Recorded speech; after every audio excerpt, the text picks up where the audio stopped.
মদের বোতল নিয়ে, এটা কি বাংলা ছিল না ফরেন ছিল? এটা বাংলায় ছিল।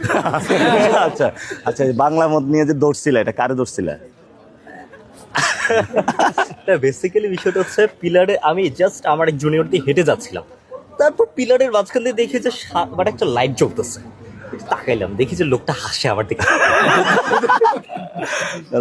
তারপরে দেখি যে একটা বোতল একটু হালকা করে দেখা যাচ্ছে, আচ্ছা বোতলটা একটু চেনা লাগতেছে, এটা তো আগেও ধরছি। যে কি করতেছেন, মোবাইল এরকম ভিডিও অন করে বললাম যে কি করতেছেন, আচ্ছা হাসে, ওর যে এমনি একটু ঢালতেছে। ও আচ্ছা। তারপর যুবদল, বিএনপি, এরকম ছাত্রদল, আর যে হ্যাঁ বলে যে আমি আমি বিএনপির অমুক ইউনিটের। আচ্ছা ঠিক আছে আসেন। আমি কেন ফোন দিছে? কেন কেন কল দিচ্ছে সেটা আপনি নিজে জানেন, আমার থেকে কথা বের করে লাভ নাই, বুঝছেন? আপনি ছাড়ানোর জন্য ভয় পাইতেছে।